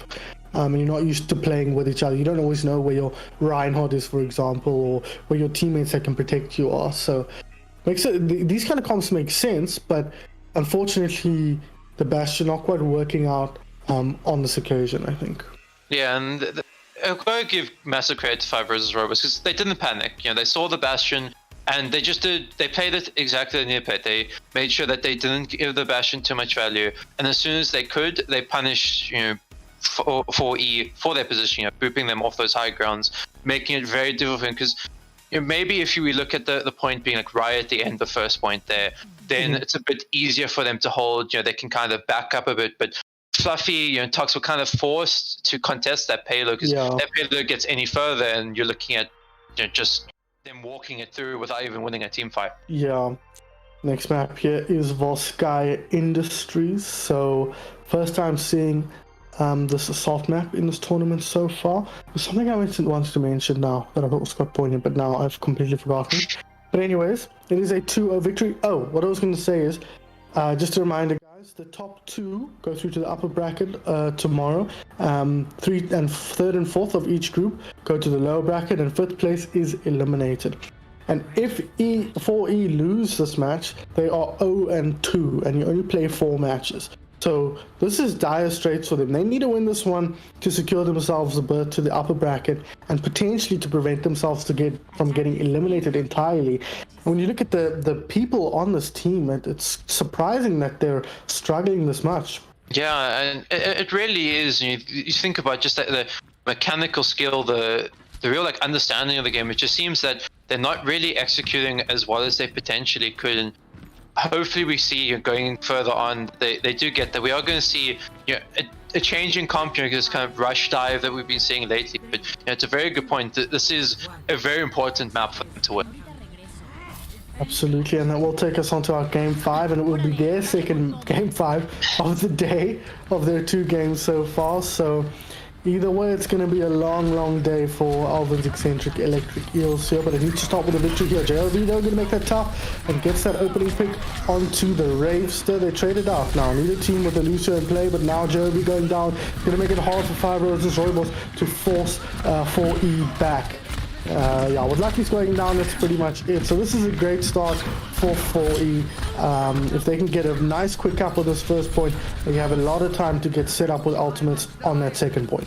Yeah, and I think something that's very important, where I really like them running this comp, is what they were struggling with a lot of the time is the tempo of the fights. But this rush dive inherently forces you to out-tempo the enemy team. And you've got a Moira, you've got a Reaper, who basically wants to be fighting very quick fights. don't have a lot of healing sustain in these longer fights, so it forces 4E into the position where they have to take these quick fights. Yeah, very much does. And been working for them so far on this map. The hack comes out onto the Mercy, can't fly as effectively anymore. Wings have been clipped but won't get taken down. Instead it's JRV who drops, but they have traded out now, and there is a Primal Raging Monkey in the backline. Rosario dropping low now, not going to go down just yet though.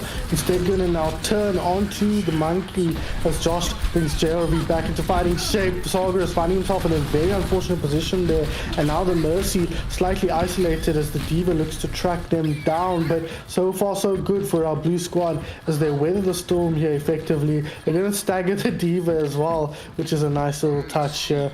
JRV will just secure that with the flashbang, but that kind of stops the momentum pretty effectively. Yeah, and I really like this Pharah pick here. Something that it doesn't always work against these kind of rush style comps, because the Pharah just isn't, it doesn't get enough damage by the time the rest of your team is dead. But as we've always talked about, the 100% coordination isn't there like we used to from these teams. So they're not going to have that perfect coordination to deal with something like that Pharah, and you're basically looking at Tox and trying to put pressure on that Pharah. Oh, that looks pretty good. Yeah, Sarge does go down, so immediately 2 picks coming the way of 4E here. That should allow them to push through fairly effectively. Obviously, 1 clean team fight on your second point attack, and this has been extremely clean here. First tick already taken down. Josh will drop. Second tick picked up now for 4E. 5 Roses Roll is going to struggle here. A Hail Mary Rocket Barrage comes through, sort of anti-combo with the grab. The boop off the point secures it here for 4E. 4 minutes on the clock. Yeah, really good team fight. Really, great EMP bomb. We looked at how they're going to deal with that Pharah. We'll just send the bomb towards her, and she goes down. No res really. It's not really in a resable position. So from there, you're basically looking at JLV. Can he put enough pressure onto the rest of the team and just didn't get that value in time by once Fluffy had that cooldown ready to jump at him, JLV got kind of stuffed into a corner, and from there. There wasn't really those 2 CP shenanigans where we see a lot of the stall. They cleaned up really well and made sure that it wasn't really this 6-man cleanup so they get a full recon test. They had to stagger in that fight. Ball notorious for stalling, but when you've got a Sombra Reaper on point, he's gonna just die very quickly. Gets hacked. Reaper Hellfire shotguns 2 taps him basically. Pretty much. We didn't really mention the Damien on the Sombra actually. Did he even pop his EMP there? I don't think he did, but obviously they ended up not needing it. He did. The EMP bomb. Was the EMP bomb. Oh, okay. But, well, that's surprising it got as little value as it did though, but it picked off Sarge, as you said. That put the Zarya in a really awkward spot because she wanted to grab, but you kind of want to combo that, and the combo came out, but it didn't really amount to anything because it was scrambling. But unfortunately for 5 Roses Rooibos, they now have an opportunity to equalize things on their attack, but a 4-minute attack is pretty tough, and the composition has been completely scouted here by Damien on the Sombra. He might look to come out of Invis here and try to find an awkward hack or an easy pick in the backline. Not finding anything so far. Instead, Tox going to get aggressive straight through, your Fluffy rather, on the Rhine, and they trade things out. Both Lucios once again dropping first on the attack. But JRV has found a pretty good angle here to stop putting some damage in. Sarge taken down, or Alvin Slayer, sorry, with a nice shot from JRV. Once again, these 2 players trading kills each time, as now JRV under pressure. Good bubble going to keep him healthy, but they need to take Fluffy down before they lose their DPS, and they're not able to do so. Fluffy will drop though. There shouldn't be too much of an issue for 5 Roses Rooibos to clean things up here. So both teams getting a pretty quick fight on first point. Yeah, definitely. I mean, we're going to see a bit of stall here, but I don't think it's going to last too long. And the aggressive hold coming out of 4E looked good to start, but they lost their Moira and Lucio. They didn't have the sustain. You talk about very little sustain, like over a long fight. When you have that Moira, without her, you just practically lose against a Rhino. Winston, if he wants to dive in, he's going to have to try dive that Widow, and by that point, he's just going to get poked out. Gotcha. What was I going to say? Oh, they ended up... Oh, Damien, actually, sorry, was what I was going to say. Almost up at that EMP, so that's the perfect combo breaker here for 4E. If they can prevent this momentum from forcing its way through, it's going to be tough for them to push through 5 Roses Rooibos and get a quick cap, and they need one to equalize the time bank here. They agree with that pick. Yeah, like getting a pick early on 2CP as a defending team, that's always something you're going to be happy with. And already you're seeing a very like aggressive defense means that even if they do end up winning this fight, the stalls should be good enough that everyone's going to have respawned by the time that 5 Roses Rooibos get to point, and they don't even end up winning this team fight. Yeah, I mean, they shouldn't have, right? They lost their player first. The EMP wasn't even used, so they've got that available for next time. 5 Roses Rooibos, though, does have the Grab Dragon combo, so as long as the combo isn't broken by the EMP, they might be able to force their way through. But they have to not get their grab eaten by Tocs as well. Yeah, and definitely, I think EMP is that kind of ult that you can have that ult advantage and it doesn't even matter. But oh my god! Okay. Oh my god! I don't. My job is down here, boys. I'm off the map as well. Both main tanks have exited the building, but unfortunately for the attacking team, their spawn is infinity times further away than the defenders. But trading things out here, but yeah, as the attackers here, 5 Roses Rooibos, they kind of just need to back up and regroup, right?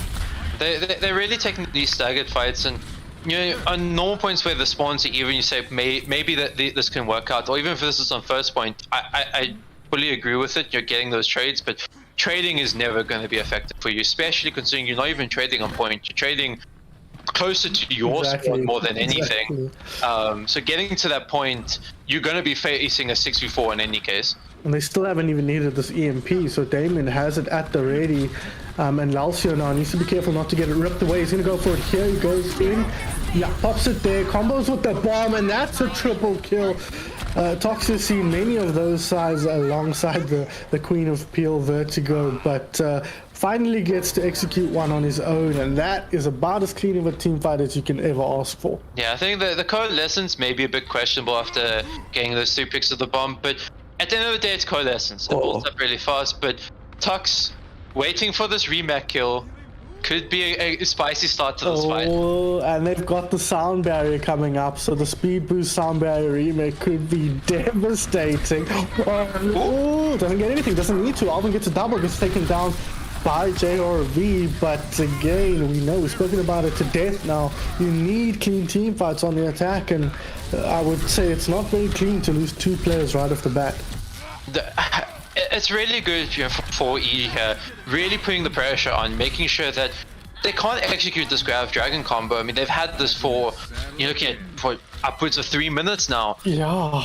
And they just haven't been able to use it. And it's not, yes, there was the one fight with the EMP. I mean, Damien's already almost halfway, but every other fight has just made it impossible for them to use it. Yeah, no, they're playing exceptionally here to find picks every time. Once again, Elven Slayer finds a pick on behalf of 4E, and that's going to force them back again.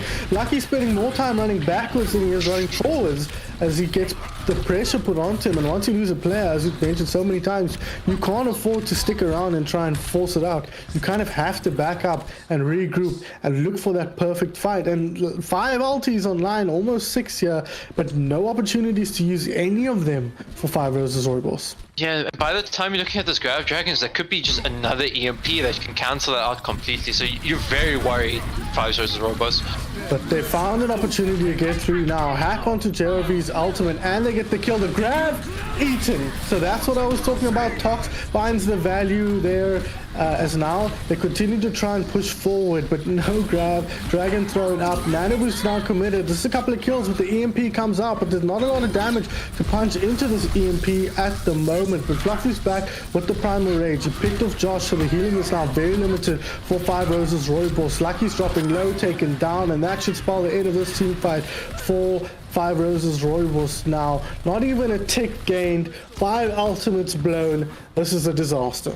Yeah, I mean, you've been waiting this entire time to use all of these ults, not just the combo, and you don't even get a tick out of it. And yes, they are getting the picks. Sarge is getting a lot of value, but I still think that by the point, they're only looking at capping potential in overtime versus a 4-minute 16 cap.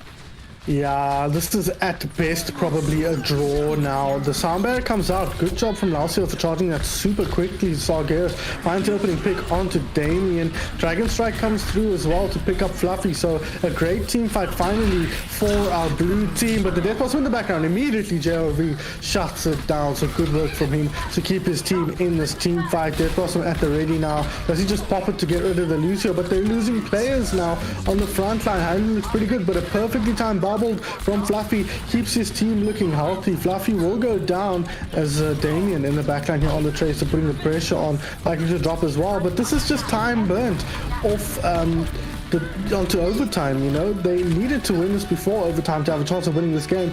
Now instead looking for the draw. A brief snapshot of the menu there for those of you who are wondering what that looks like as 4E come back on the respawns and just clean things up so effectively. A tough map for 5 versus Rooibos, but 4E sent us to a map 5.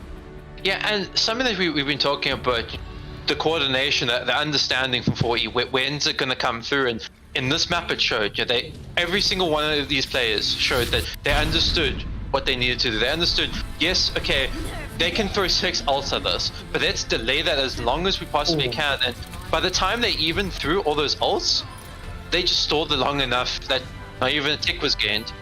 Yeah, an absolute clinic in ult economy and ultimate rotation there from 4E, and you look at that, and once again you look at that game, and momentum has shifted completely now. That was maybe the most dominant of all the maps we've seen so far, right? I think that's pretty fair to say. Yeah, by far. I mean, like, we look at Lijiang, yes, it was, you know, in control for a lot of 4-4E, but there were times where 5 versus Rooibos looked really good, whereas I think for this, maybe there was 2 fights where you were really confident that 5 versus Rooibos were looking good. You know, their first fight on their own attack, and you know, their first fight on their second point defense. But other than that, 4E in complete control, and moving to Busan, where control point in general is a bit more flip-floppy than, you know, your other maps, where we are going to see maybe those more back and forth fights. So far, favored 4E, Lijiang, and, you know, Busan, while not the exact same map as Lijiang, still kind of tends to very similar compositions. Yeah, of course, 4E did get that 2-0 on Lijiang, like you were just alluding to, but it was a fairly close 2-0. I think Control Center especially, we got our first taste of the sort of fighting that these teams would do, constant back and forth. So more of that would be very much appreciated here, but absolutely momentum favoring 4E, and we saw a completely different look out of them on Volskaya. We saw Damien on that Sombra. Of course, maybe Sombra and Volskaya are one of the most common, or one of the like hardest hero map combinations, where you often see them together. If you ever see Sombra, there's a pretty good chance you're on Volskaya Industries. But still, they executed perfectly, but they're not going to be able to do quite the same thing on the control maps. You can't get set up and control the game in the same way you can on an assault second point defense. Yeah, no, definitely. I think we're going to look at them, you know, looking to try to take control from those first fights. You know, as soon as they come out of the spawn doors, the neutralist fight that you can, they want to be taking that advantage. They want to be setting that tempo so that then they do get that bit of, you know, defender's advantage by being in control of point. They can set up where they want to. Obviously, you know, not with the spawn advantage. So if we are going to see, you know, these trades back and forth, it won't be as big of a favor for Elven's Eccentric, Electric, Eels. So for 5 versus Rooibos, I think they need to just look at, you know, are we going to try and match their tempo, or do we need to counter their tempo and kind of, you know, play a more of a slower comp? And on control, it's going to be a bit difficult to do, because you can't really let the team set the tempo, whereas if you're looking on something like a hybrid or an escort, you can kind of let them walk towards you a couple sometimes, whereas, you know, control, if you don't have point, you kind of lose out a lot of the time. Yeah, definitely you want to be on the front foot more often than not. Obviously, there is something to be said for a kind of bend and break style, where you give them a bit of space and look for an opportunity to pounce and kind of, you know, find a chink in the armor and twist the knife. But it's hard when you're not this is not a team you've scrimmed with 100 times before, you know. If this was you know, RMG or whatever, you might be able to expect that from these teams. But when you've been playing with these people for like literally one match before this, in a lot of cases, it's pretty, you'd much rather just be aggressive and force your opponents to play at your speed. Yeah, no, definitely. And there's something we talk about is the adaptation. We mentioned, you know, on the Icon World map, you stick to what you know, not really because it's, you know, the best comp or what's going. It's because you're used to playing, and adapting on the fly is very difficult in these kind of team settings. It's why I think a lot of the time you look at players who have the ability to adapt, just personally, always do well. I mean, a player that comes to mind is Mito. He's almost always in these teams where he's top 4 in these tournaments, if not winning. And he's that kind of player that anything the team needs him to play, whether he be on tank, support, DPS, he can pull out whatever the team needs. And I think if we're looking at both of these teams, it's going to be interesting to see if any one of these players steps up and does that. It is going to be interesting, but it's also going to see if the kind of carries from these previous maps are going to be the difference maker as well. Obviously, JRV has really been a standout in the series so far, and Elven Slayer has struggled to match him just a little bit, it feels like, especially when they're on those hit scan heroes. So I'm interested to see whether it's going to be the difference again that JRV makes to the squad, or if it's going to be more about team play like it was on Volskaya Industries. Yeah, I think that's going to be interesting. Also, which maps we're getting. Obviously, we're starting off on Mecha Base, but whether or not Downtown comes up next, that's a map that JRV can run that Widowmaker and can put a lot of pressure. And if Elven is forced to take that duel once again, I very much favor JRV in that situation. So we'll have to wait and see. But if you are 4E, you're very much hoping that your map after you win this map, and your map after this is Sanctuary. Yeah, I agree completely. And that said, though, the brawl hasn't been favoring either team particularly. In fact, if it was favoring anybody, I feel like Five Roses, if we go back to Eichenwald, looked pretty comfortable on that very brawly, aggressive style. So there might not be an ideal map for either team here. Yeah, like it's going to be like very tough, and that's why I love these tournaments. You don't get that advantage you sometimes see like on these kind of control maps, because it is just so even. It is absolutely even, and this has been the most even match we've seen so far. 2-2 here, game 5. Winner of this will secure themselves a point in the group stages. Top 2 through to the upper bracket, 3 and 4 through to the lower bracket. 5th eliminated. Lucky eliminated here to start things off for Five Roses Rooibos, but the trade comes out. But I'd much rather have a main tank, and that seems to be paying off for 4E here. So as we know, Terran, critical on this map type to win this first team fight. Yeah, very much. And Mecha Base, notorious for being very difficult to break this choke point. Yes, obviously you've got the Mei, but you're fighting into that Sim Junk, something we spoke about before. There's a Reinhardt, you won't be fighting into a Symmetra. Now on top of that, there's a Junkrat spam. So we're going to see how the Mei is going to be able to kind of circumvent a lot of this damage.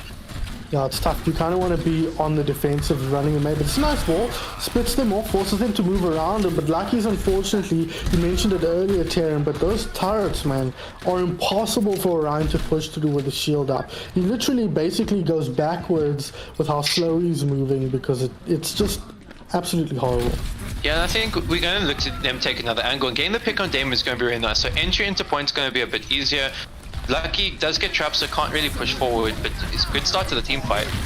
Very good start. Shadow comes out, doesn't find anything grab to follow, finds quite a bit now. No ultimate into, no Lucio, sorry, does pop the sound barrier, but Lucky's will drop, and that's going to force them back. And be careful not to overextend here. A good Mei wall, going to counter for a couple. Can they get the picks? They get one.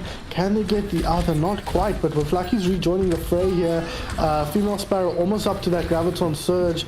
That could be good, but this could be the team fight winner. No, a good boop onto Tire. I feel like that shouldn't work like that, but hey, it does, as JLB finds the angle, the sound barrier, forced to commit. A nice play from Tocs to use the shield to close the distance, or the teleporter, sorry, to close the distance, but he ends up sacrificing himself there on behalf of his team, and that gives Lucky the space to move forward. Coalescence, though, going to take him down before he can shatter. Damien says, I've had enough of this team fight, boys, as he heads off the map, but his team say, no, don't worry, we don't need you. A quick quad kill to clean things up, and 4E in the driver's seat.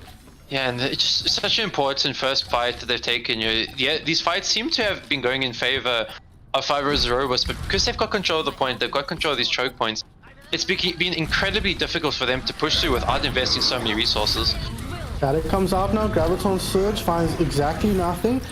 So does the Blizzard, so these ultimates really just for celebration, I guess, and the kills they're getting are mostly incidental, but they need to clean things up here. Oh my god, jumps over the flashbang there. DragonWolf had his Nikes on there as he cleans up JRV on the high ground. Lucky's gets the trade onto Tox, but it's looking pretty tough here for 5 Roses here. Unfortunately for them, losing players left, right, and center. Damien ready to go here. The Tracer comes in, but with so many targets, so many players that can pump the damage, it's going to be hard for him to find value. The turrets as well making it hard for Sagas to move around, and a celebratory Riptire will secure the first map here on Busan for 4E. Yeah, and it's a really good start for them. You're very confident. You're keeping that tempo going that we saw from Volsky, and I actually got to give some credit to DragonWolf. Sometimes, a lot of the time, you kind of hate on those DPS Moiras, but no one was really dealing with JLV on the high ground, and he said, "Don't worry, I've got it." Dodge that flashbang, gets that kill on JLV, and now that threat to the McCree is just gone. And from there, you start to see the team fight really turn. Your big Graviton Surge coming out Fluffy, and we're seeing a lot more control coming out from 4E here. Yes. And once they got there, they kind of played that like for Sky almost, where you just kind of get hold of the choke and then use that to your advantage and just control the ult economy instead of controlling the actual speed of the game. You just control how ultimates are used. But looking at this map, you mentioned it, JRV finds that opening pick onto Elven Slayer. This is the map where Widow makes the most sense, but this is a map where he can be put under pressure from the enemy tanks, and it's happening now. But the peel from Lausio is really good, preventing Fluffy from getting in there, but they will trade Josh. Eventually the mech does go down, Fluffy dropping low, taken down by Sargeras now as the Moira gets across point. No, scratch that. JRV takes him down and puts the damage through onto the Lucio. The Ravester solo now, not dropping just yet. Eventually JRV tracks him down, and that's going to secure 5 Roses Rooibos the first cap. JRV, as we mentioned, coming in clutch and getting those couple picks. The first pick onto Elven meant that if you're Lucky's in a situation, you no longer have to worry about a Reaper in your face. Reaper can chunk Winston down in a second, so now he can go a bit more aggressive. Yes, there's not really a backline for him to go to, but there's not really someone to really punish him. But Lucky's disconnecting is going to be rough. A bit of a blur DC coming out. Yeah, it's a blur DC if I've ever seen one, man. Main tank on Reinhardt vacates the premises here with all his ult charge while his team is in control of the point as well. So it's about as rough as it gets here. It's again going to be up to the heroics of JRV, I think. If he can get one pick to equalize the numbers, that might be exactly what they need to kind of hold on here. Yeah, definitely. And they really are playing around the JRV really well. We saw Lucio, as soon as JRV gets dived, he's on him. Yes, unfortunately, your Ana ends up dying, but you've kept JRV alive now. Both tanks have committed basically all their resources into killing this Widow. There's no healing for them because the Moira is stuck off in the distance. Tox gets demeched, Fluffy's low coming back, gets picked off. It's really good to see from Lucio. Lucio, not always known for his peel. You think about a Brigitte or Mercy doing that job better because there's just more heal, but that boop and just that little bit of extra healing really came in clutch. Yeah, and credit absolutely to Lucio there for that heads-up play, identifying who the main man is here and putting his body on the line to keep him healthy. So Lucio, I think, of the new players here, probably the standout, but I think the Ravester has been really impressive as well on the other side, especially on that Baptiste.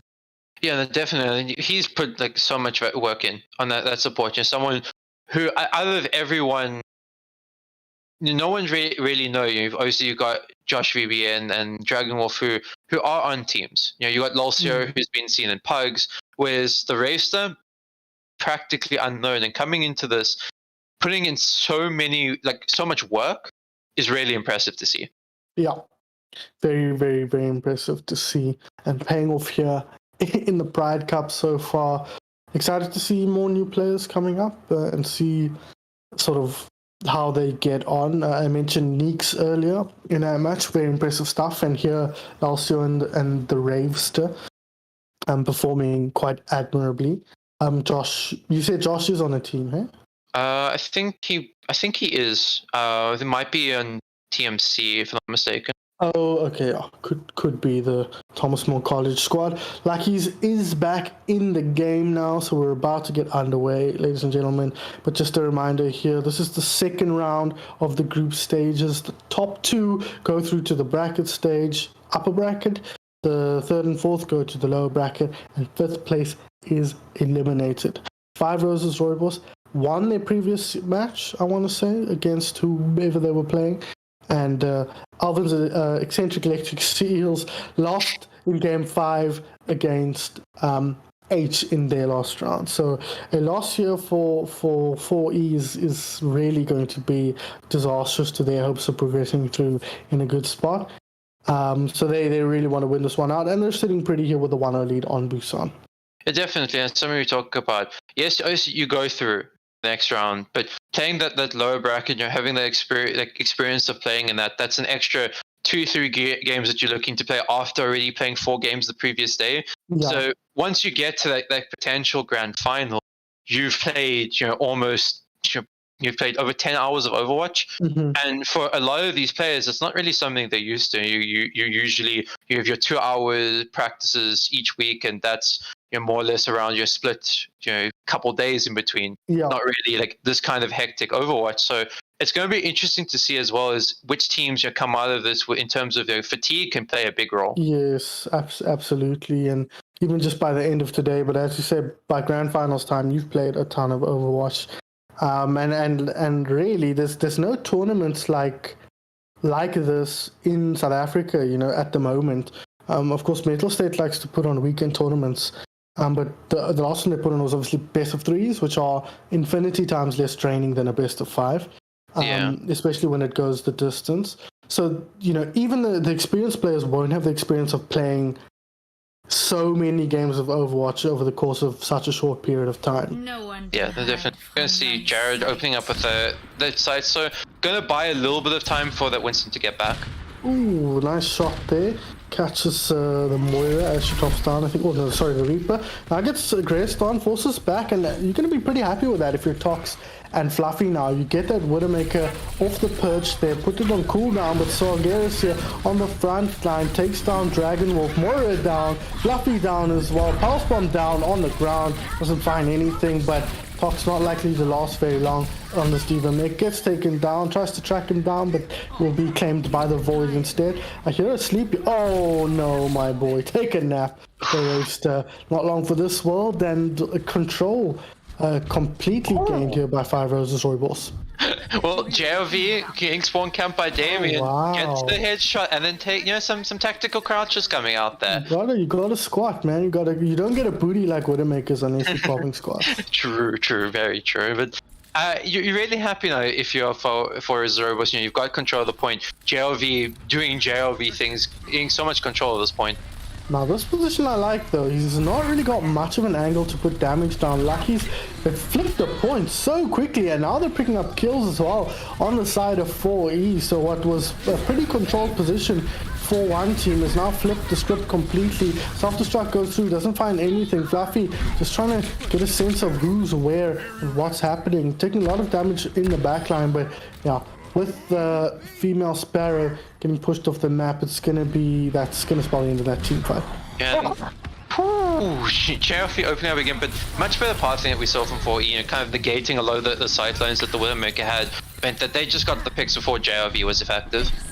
Yeah, very nice stuff, and that teleport from Elven is just like, that's risky, man. Why would you even go for that? He ends up paying for it with his life head on the table. EMP comes in, does clip one, but the Pulse Bomb takes Tocs out while the self-destruct was going. They only trade out the opponent Diva. Damien falls into some alt fire there from the Widow's Kiss, which is what I believe that gun is called. I may have made that up. Lucky's has the Primal Rage, will choose to pop it here instead of dying to the Coalescence and the Reaper. Might send a couple players off the map here. Instead comes back to help his team. He bats the wall for a little bit there, puts himself in the corner, but his team cleaning up very effectively here to kind of secure themselves this point back. But things have been equalized by 4E. I felt like they haven't. Oh, okay. Damien's now taking up the mantle of the Widowmaker. Let's see how he can do up against JRV. Yeah, Damien said, it's time. I need to take this 1v1, you know, stop JLV in his tracks, and you can see how much like pressure they're trying to put on JLV in that fight. Even Elven's there looking to try and go for him. So bad. So JLV hit twice in the time didn't get shocked once. So really JLV is on song on the Widowmaker if it wasn't clear already.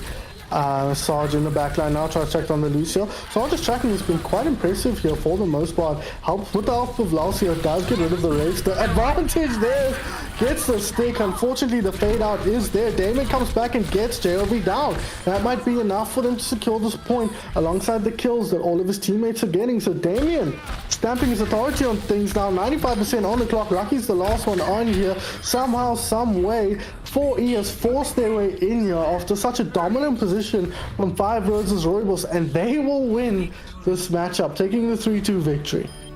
Definitely like good adaptations, and while yes, the Widowmaker not exactly the most ideal when you're playing this Mario Lucio comp, I think they just decided enough with trying to put pressure on JLV. Let's just do it directly. Let's get out a Widowmaker, and Damien, you know, besides for losing that one duel when Lucio picked up the kill, killed JLV twice.